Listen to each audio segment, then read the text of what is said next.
The phone buzzed on the nightstand, shattering the silence of my quiet Brooklyn apartment. It was 2 a.m., and the message from an unknown number lit up the screen.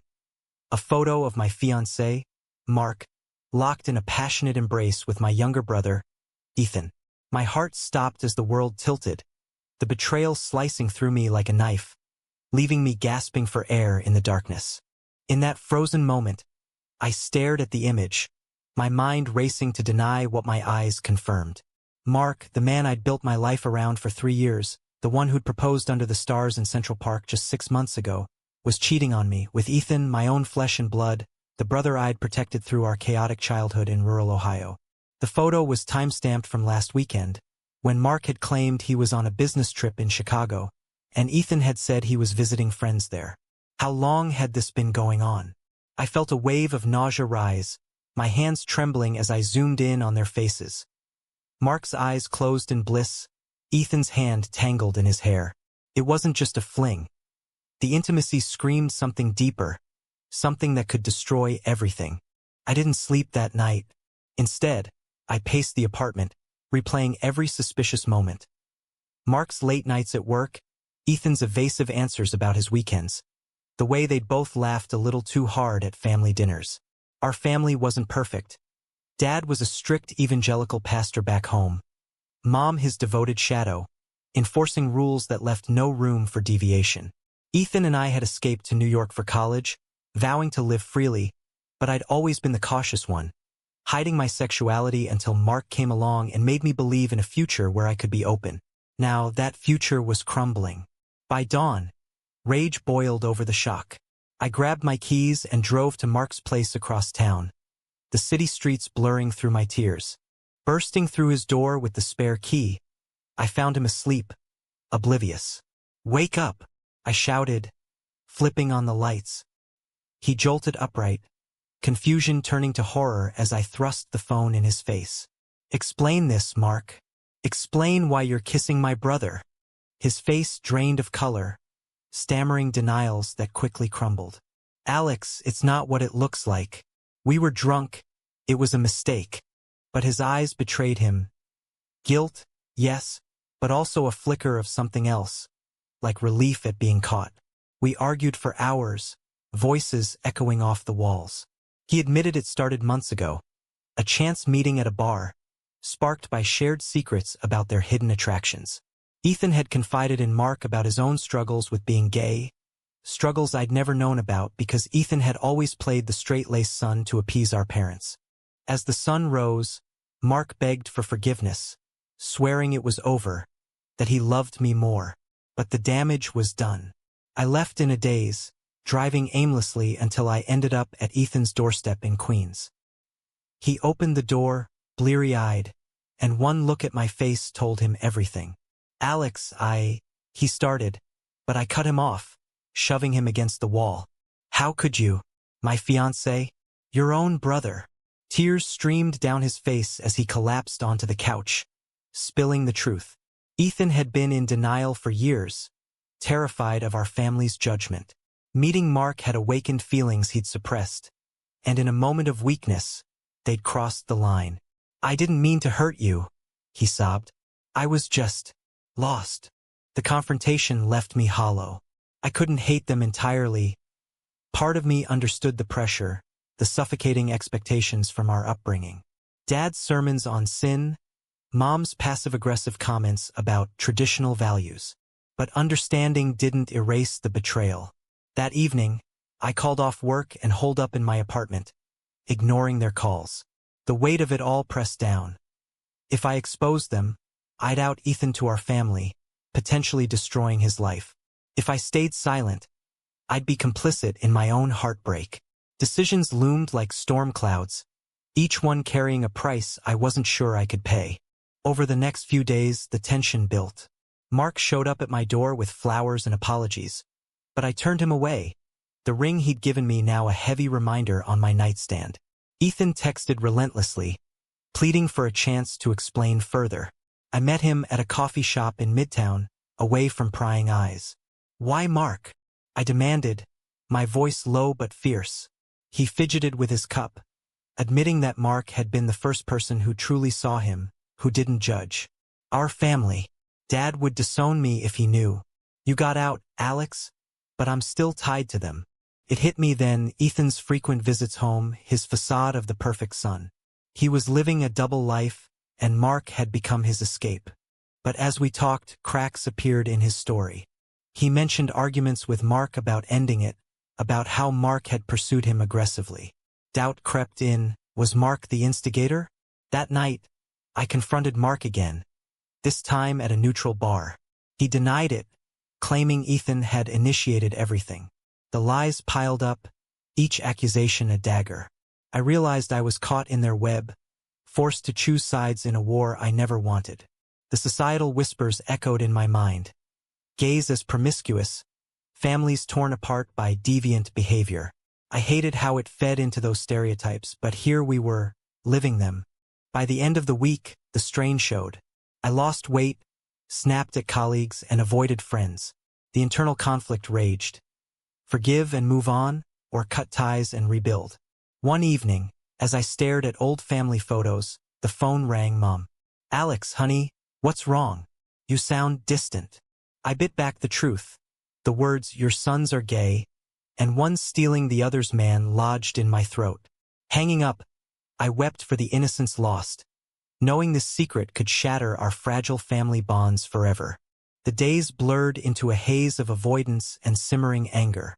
I threw myself into work at the advertising firm, pitching campaigns with forced enthusiasm, but my mind wandered back to that damning photo. Colleagues noticed. My boss pulled me aside, suggesting time off, but I refused. Admitting weakness felt like surrender. Meanwhile, Mark escalated his efforts, leaving voicemails that swung from remorse to defensiveness. Alex, we can fix this. Ethan's just confused. Ethan's messages were more subdued, laced with self-loathing. I hate myself for this. Please, let's talk as brothers. I agreed to meet them separately, hoping for clarity, but each encounter deepened the divide. With Ethan in a park near his apartment, he revealed more about his internal turmoil. Growing up, Dad's church made me believe being gay was a curse. I prayed it away for years. His voice cracked, and for a moment, pity softened my rage. But then he admitted they'd slept together multiple times, each instance a mistake born from loneliness. The details stung, painting vivid pictures I couldn't unsee. Why didn't you come to me? I asked. He shrugged, eyes downcast. You had it all figured out with Mark. I didn't want to burden you. Mark's version, over dinner at a quiet Italian place, was different. Ethan came on to me, Alex. He was vulnerable and I gave in. He reached for my hand, but I pulled away. You're blaming him now? The argument escalated, drawing stares from other diners. Mark accused me of being too rigid, too influenced by our family's conservative roots. You've internalized their hate, Alex. That's why you're so angry. His words hit hard, forcing me to confront my own lingering shame. Had I truly escaped Ohio's shadow, or was I still playing by its rules? The pressure mounted when a mutual friend, Sarah, cornered me at a party. What's going on with you and Mark? He looks wrecked. I brushed her off, but she persisted, revealing she'd seen Mark and Ethan together weeks ago. I thought you knew, or that it was some open thing. Her assumption fueled my fury, society's casual dismissal of gay relationships as fleeting. That night, I drunk-dialed Ethan, accusing him of manipulation. You used Mark to experiment, didn't you? And now I'm the collateral damage. He hung up sobbing, leaving me regretting my harshness. Family obligations loomed. Our parents' 30th anniversary was approaching, a big gathering back in Ohio. Mom called again, excited about plans. Ethan's bringing a date, some girl from church. And you and Mark? We can't wait to see you both. The lie twisted in my gut. If I went alone, questions would arise. If I exposed everything, the fallout would be catastrophic. Dad's heart condition made me hesitate. Stress could kill him. Ethan's date was clearly a cover, adding layers to his deception. I decided to confront them together, arranging a meeting at my apartment. The air was thick with tension as they arrived, avoiding eye contact. "No more lies," I demanded. Mark spoke first, admitting his feelings for Ethan were real, but he still loved me. Ethan nodded, tears flowing. "I'm in love with him, Alex. But I never wanted to hurt you." The confession hung heavy, a betrayal doubled. I exploded. "How dare you both? This isn't some rom-com. This is my life." We shouted accusations. Mark called me controlling. Ethan said I was jealous of his vulnerability. The fight ended with them leaving together, united against me. Alone, the isolation hit. Friends drifted, sensing the drama. Work suffered. A major pitch flopped because of my distraction. The internal battle intensified. Forgive for family's sake, or sever ties for self-preservation. Societal prejudices amplified the pain. News stories of gay men shunned by families played in my head. One night, scrolling social media, I stumbled on support groups for similar betrayals. Reading stories of others' heartaches brought a strange comfort, but also fear. Was this my fate? The anniversary neared, forcing a decision. I booked a flight home, unsure if I'd bring Mark or confront alone. On the plane, doubts swirled. Landing in Ohio, the familiar cornfields mocked my turmoil. At the family home, Dad greeted me warmly, but his eyes searched. "Where's Mark?" I mumbled about work, but Ethan arrived with his fake date, avoiding my gaze. Dinner was torture, small talk masking the undercurrents. Later, in the backyard, I pulled Ethan aside. "We can't keep this up," he whispered. "Please, don't tell them. It'll destroy everything." That night, lying awake in my childhood bed, the weight of secrets crushed me. Morning brought resolve. I'd face it head-on, but how? The high noon of family revelations approached, each tick of the clock building the storm. The anniversary party buzzed with relatives, laughter echoing through the decorated backyard. Aunts and uncles slapped backs, sharing stories, while kids ran wild. I plastered on a smile, dodging questions about Mark. "He's swamped with work," I lied repeatedly, each time tasting bile.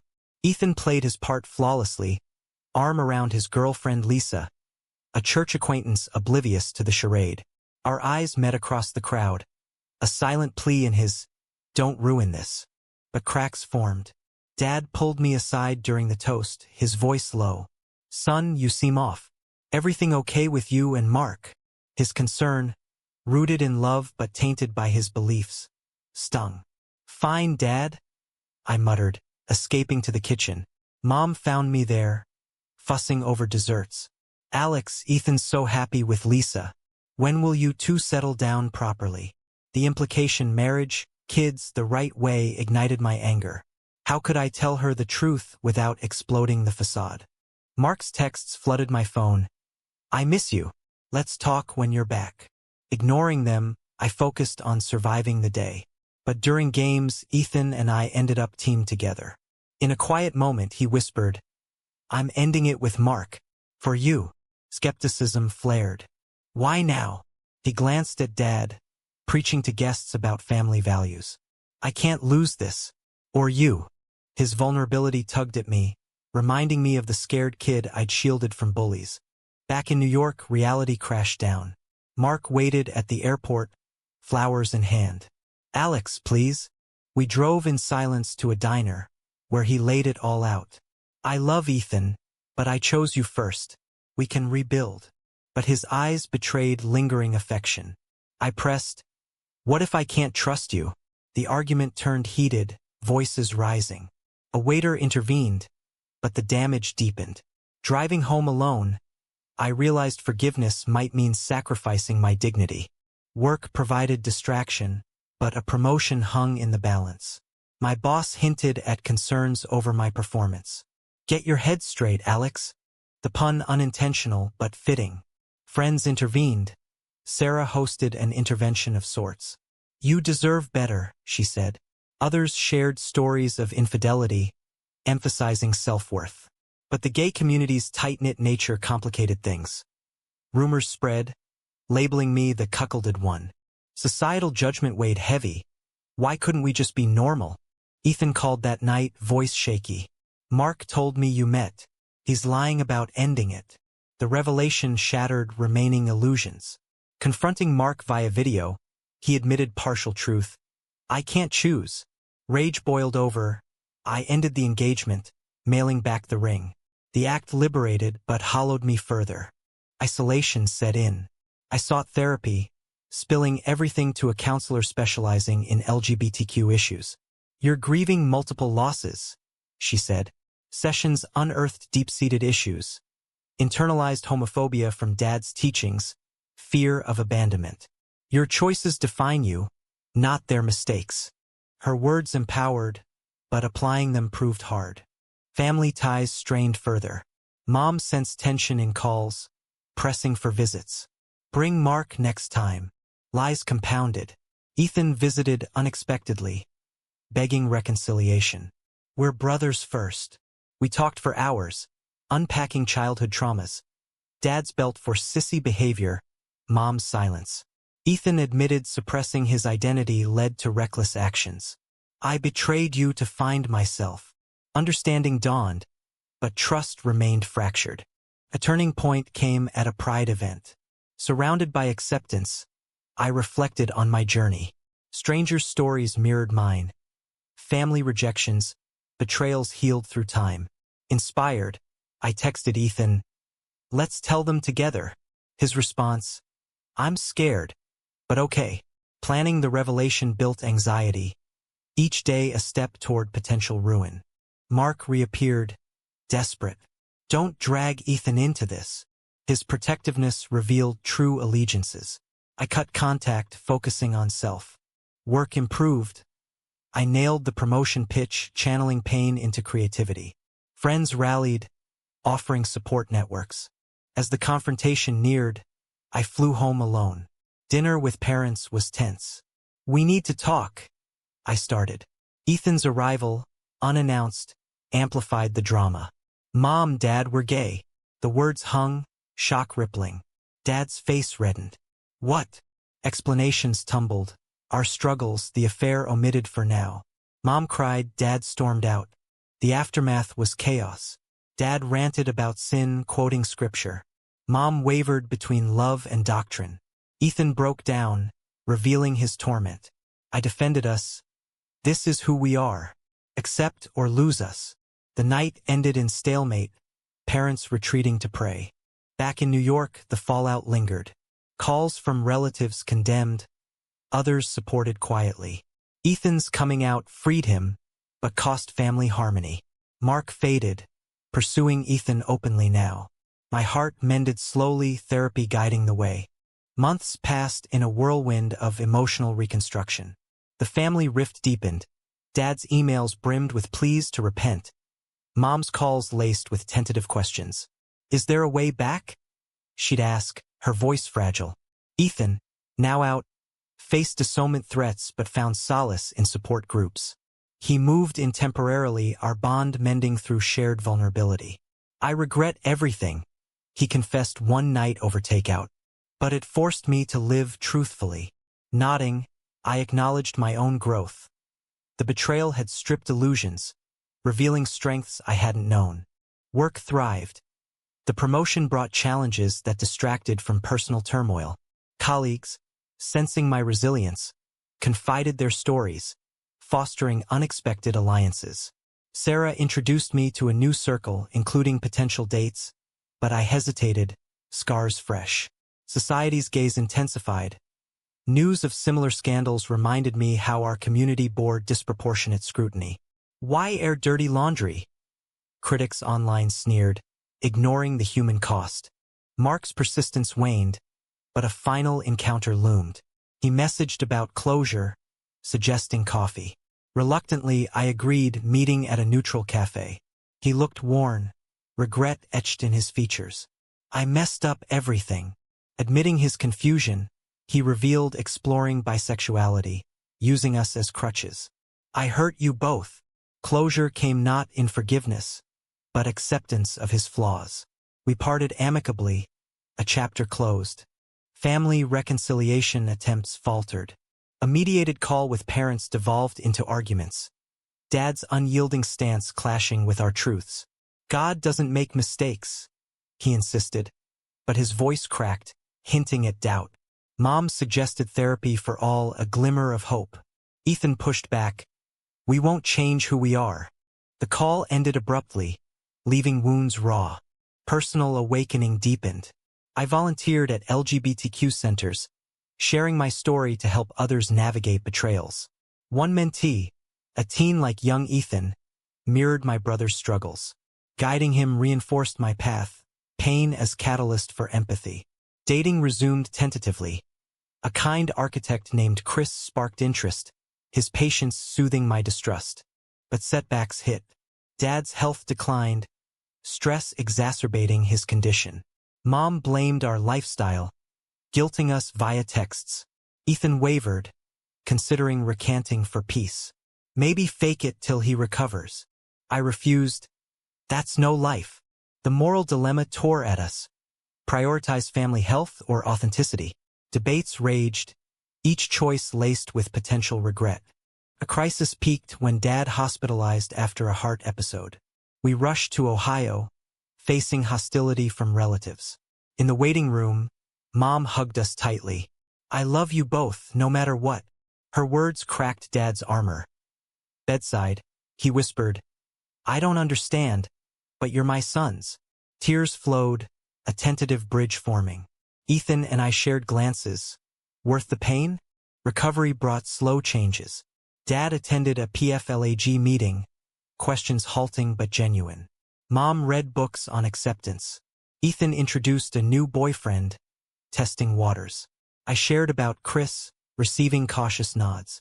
Healing wasn't linear, arguments flared, old prejudices surfaced, but progress inched forward.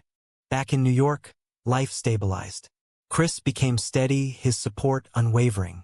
Work accolades piled, affirming my resilience. Ethan thrived in therapy, rebuilding self-worth. Mark, from afar, found his own path, occasional updates polite. Reflecting, the journey's costs loomed. Lost trust, fractured bonds, emotional scars. But gains emerged. Authenticity, deeper connections, advocacy. Society's evolution mirrored personal growth. Pride parades swelled, laws advanced, yet challenges persisted. One evening, walking with Chris, I pondered the saga's lessons. Betrayal's sting faded, replaced by gratitude for forced awakenings. Family dinners, now virtual, held awkward but honest conversations. Dad's I love you carried new weight. As seasons changed, closure settled. The story's echoes reminded.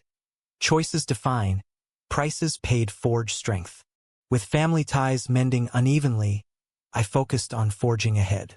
Chris's presence grounded me, our relationship built on transparency. No secrets, no shadows. Dates evolved into weekends away, laughter easing residual pain. Ethan, inspired, pursued activism, speaking at events about internal community conflicts.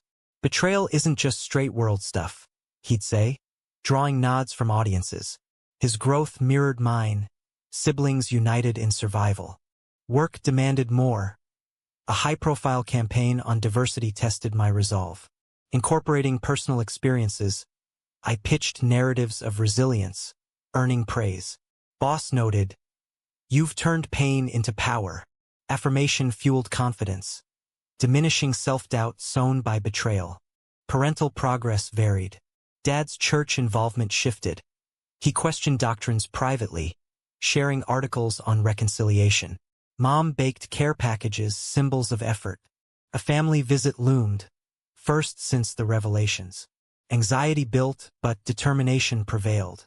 Arriving in Ohio with Chris, tensions simmered. Dad shook hands stiffly, Mom hugged warmly. Dinner conversations skirted depths, focusing on safe topics. Ethan arrived solo, his boyfriend absent to ease strain. Over coffee, breakthroughs occurred. Dad admitted fears.